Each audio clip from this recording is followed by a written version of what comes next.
friends, it's Christy with Castle and Compass Adventures. Today I'm taking you on a full Disney Fantasy Very Maritime cruise. From Ship Facts to getting to Port Canaveral to Castaway Cay, Lookout Cay, Pirate Night, Palo Brunch, my favorite spots on board, and even how I'm planning my next cruise. So grab your favorite cruise drink, hit subscribe if you love Disney Cruise Line content, and let's set sail.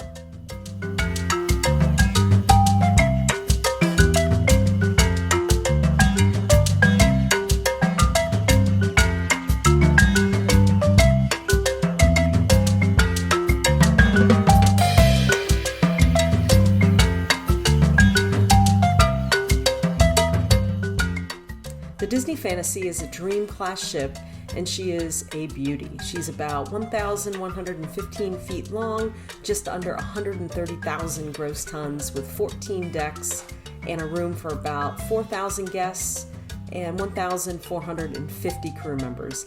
She launched in 2012, and her godmother is Mariah Carey, which feels perfect considering the ship's Broadway-style shows and fireworks at sea.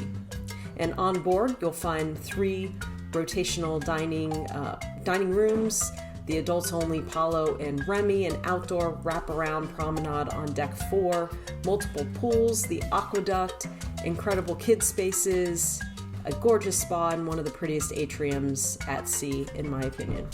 And on this cruise, we're sailing a very maritime itinerary, so the whole ship is dressed for the holidays.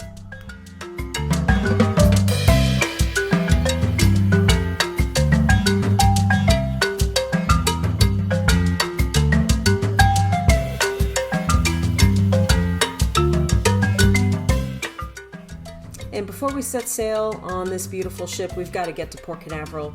And most people fly into Orlando International Airport, MCO, which is about 45 to 50 minutes from the port, roughly a 45 to 60 minute drive depending on traffic.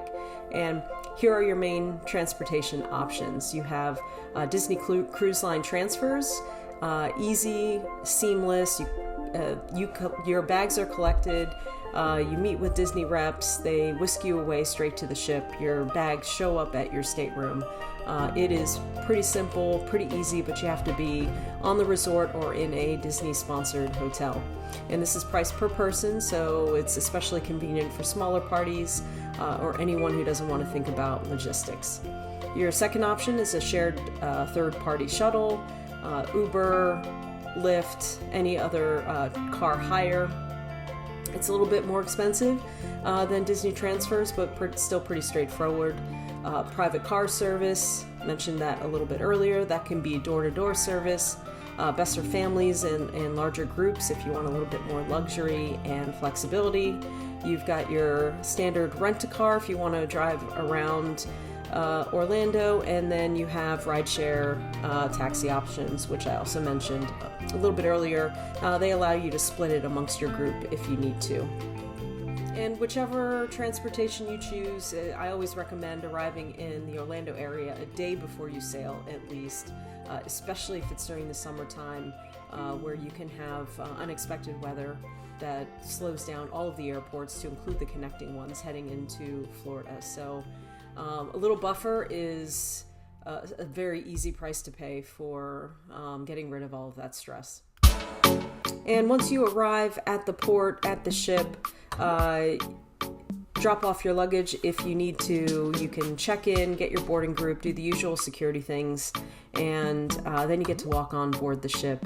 And hearing them announce your family name in the atrium is really something special, especially if you have not done that before.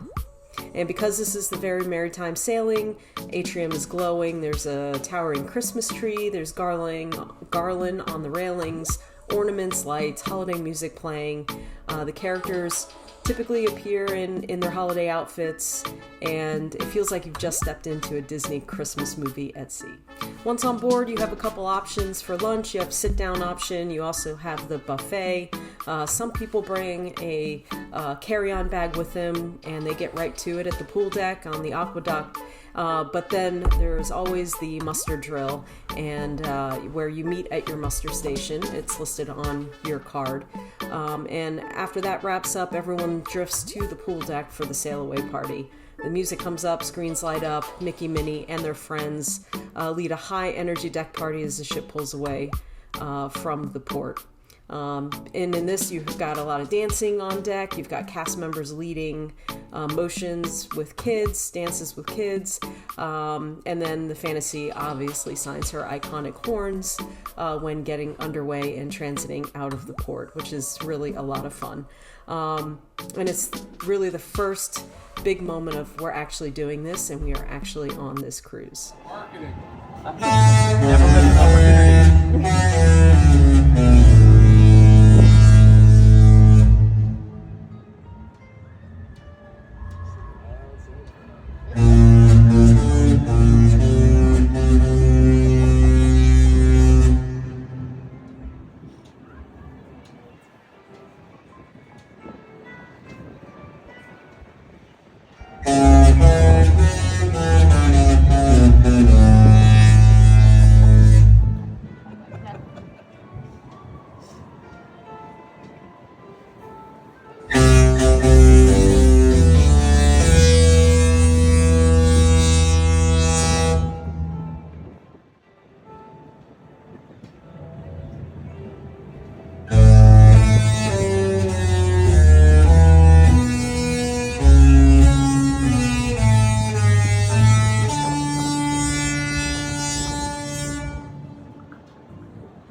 So I wanted to talk a little bit about dining, and on the cruise line, your dining room rotates, but your serving team stays with you. And on our first night, it was Enchanted Garden on deck 2. And this space is inspired by the gardens of Versailles with soft greens and whites, flower lights that open and change color during the meal. There's a general water feature, and it's bright, airy, has a bright, airy feeling. Some of the dinner highlights included a refreshing soup or salad starter, light entrees like fish or chicken, beautiful desserts plated with the signature Disney flourish. It's a calm, elegant first night as you get to know your serving team and table mates. And I say it's calm, but there is obviously a bustle in the dining room. You have a lot of children. It's the first night. Everyone's pretty excited. So while the serving team has this calm air about them and they're making things happen, it can get quite loud.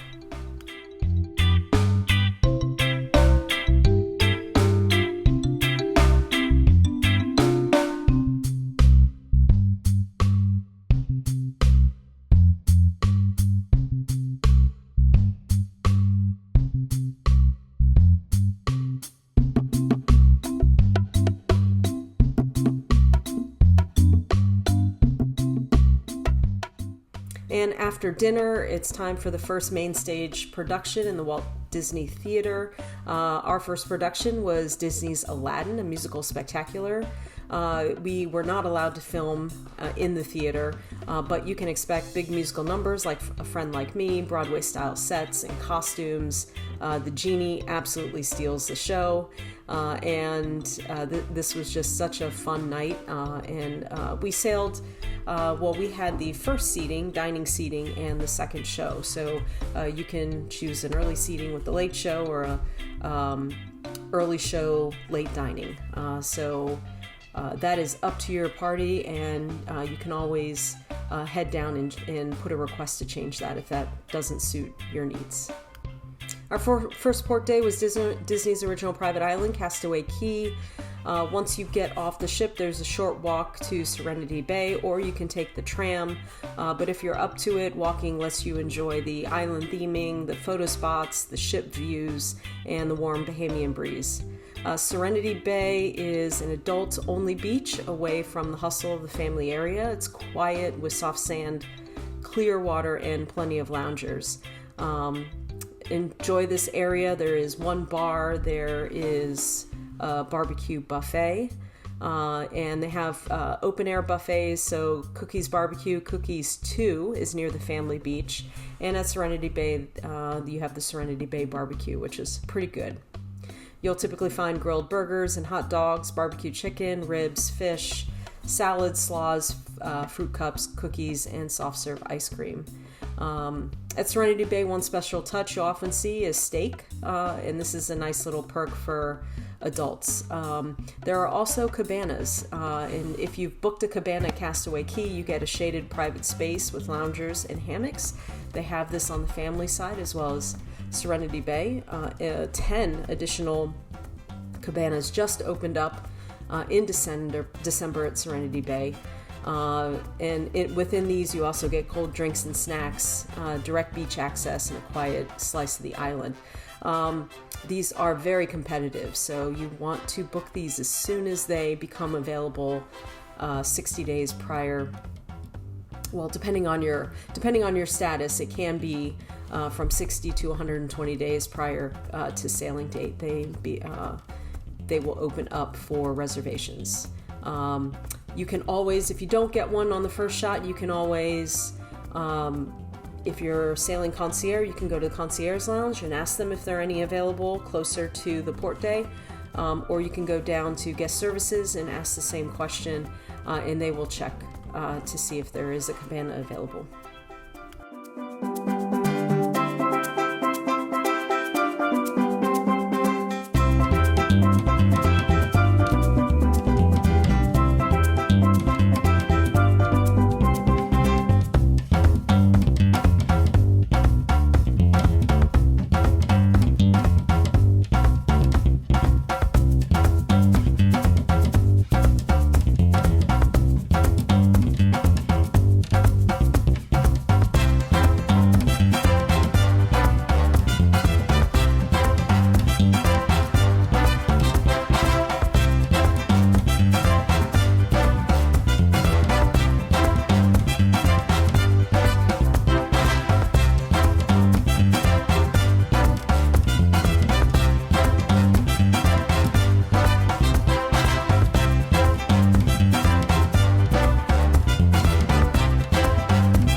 Night 2, our rotation takes us to the Royal Court on Deck 3.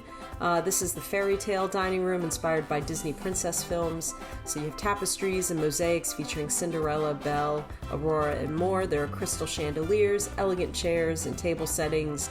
The menu is a bit more classic and French-inspired, with rich sauces and beautifully plated dishes.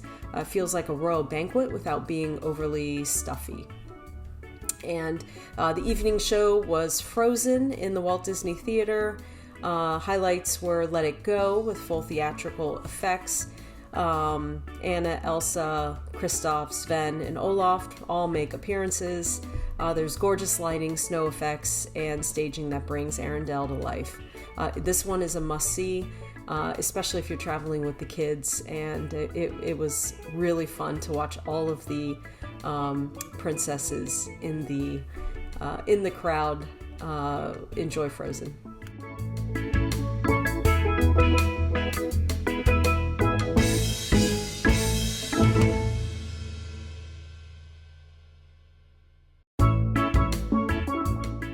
So next up on Disney's newer private destination is Lookout Cay at Lighthouse Point on the island of Eleuthera. We decided to walk from the ship to shore and then also over to Serenity Bay. It was quite the walk. It was probably about 2 miles. So first you walk down a long pier from the ship to shore. It's beautiful, but it's about 3/4 of a mile. So wear comfy shoes. Consider strollers or mobility help if needed. They do run shuttles from the ship, but you have to request those in advance. And just like at Castaway Cay, Lookout Cay has an adults area called Serenity Bay, a tranquil beach area with cabanas, its own bar, and an adults-only barbecue. It is another mile and change walk. But there is also a tram that you can take, and it runs pretty regularly. We walked there and took the tram back after our day. The vibe at Serenity Bay, layered blues of the water, soft sand, wide open beach, breezes that make you instantly forget what day of the week it is. It was truly magnificent. They also have cabanas in this area. They go very quickly. And then in dining options, they lean towards more Bahamian flavors on Lookout Key. They have True True Barbecue and True 2 Barbecue, and then also the Serenity Bay Barbecue. And here you'll have grilled barbecue ribs, rotisserie chicken, burgers, and hot dogs, sides and salads. Some Bahamian-style dishes, which we truly enjoyed. And I really liked the food at Lookout Key. I think it edged out Castaway Key.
And once we were back on board this evening, it was time for Pirate Night. The whole ship leans into the pirate theme. There are guests in pirate gear, from just a Mickey bandana, which we received in our stateroom, to a full Captain Jack Sparrow costume. All the little kids, the kiddos, are dressed up. There's pirate-themed menus in the dining room. Photo ops with Mickey and Minnie in their pirate outfits. Pirate Stitch even made an appearance, although the line was all the way around the atrium. And then on deck you have the pirate deck party with dancing and games, story sequence, and the grand finale is the fireworks at sea. But it happens pretty late at night, so put the kids down for a nap during the day if you can. Okay, let's talk about some of my favorite spots on board the Disney Fantasy. So if you're sailing Concierge class, the Concierge Lounge becomes your just living room at sea. It's quiet, relaxed seating, snacks and drinks throughout the day, attentive hosts who can help with reservations, questions, and some magical touches. Upstairs, the Concierge sun deck is a more private outdoor area with loungers, small plunge pools or whirlpools, and amazing views. It's serene and feels like the ship within the ship experience. Just outside the Concierge Lounge, you have the Senses Spa and Salon. It's where you go to really unwind. You can book massages, facials, salon services, and purchase access to the rainforest room with heated loungers, saunas, and tropical showers. Right next door, the fitness center offers some cardio machines with forward-facing ocean views, free weights and strength equipment classes, and a stretching space. On Deck 4, the promenade deck, on the Fantasy, it wraps all the way around the ship at about 0.4 miles per lap, so 2.5 laps equals 1 mile. Perfect for morning walks or jogs, shuffleboard, sitting in a deck chair, watching the waves.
And no Disney Fantasy itinerary is complete without talking about Palo Brunch. Palo is an adults-only Italian-inspired restaurant at the aft of Deck 12 with sweeping ocean views. Brunch here is a leisurely multi-course event. Depending on the current options, you'll have some antipasti, charcuterie board, pastries, and breads, pizza, fresh out of the oven, egg dishes, seafood, and plated entrees. really decadent desserts and chocolate treats. It's a special occasion meal that feels like something you'll be talking about long after you're back home. It was such an amazing experience, and my husband and I truly enjoyed it. And one of the sweetest moments of this sailing was a surprise visit from Minnie Mouse in the Concierge lounge. We were just relaxing and chatting of the day when Minnie appeared in her elegant outfit, and the entire room just lit up. We had maybe a couple hour notice of a character arriving, but we did not know which one, and the kids just absolutely loved meeting Minnie, taking pictures, and the adults were really just as excited. I was able to grab a picture with Minnie, and that was just a lot of fun. And our final rotational dining room is the animator's palette, and everything here ties back to creativity. There are sketches and concept art on the walls. The screens come to life. They're with interactive elements, and the whole room transforms from black and white sketch energy to full color animation celebration by the time dessert arrives. It's playful, it's imaginative, and very behind the scenes Disney. The final show in the evening is Disney's Believe, and this one will make you cry in the best way. It weaves together the classic Disney characters, big musical numbers, and it's a heartfelt story. And it's a beautiful reminder of why Disney stories resonate with so many of us. And just like that, the cruise is over. At least this cruise is over. And the last thing I do before we disembark is put my next cruise placeholder in place. You put a small deposit down, and you have a few years to make a reservation for your next Disney cruise. And if you'd like help planning your Disney fantasy sailing, whether it's a Very Maritime cruise, a Bahamian itinerary, or something farther out there, I'd love to be your travel advisor and your guide and help you create those magical memories. You can find my contact info and a link to request a quote in the description below.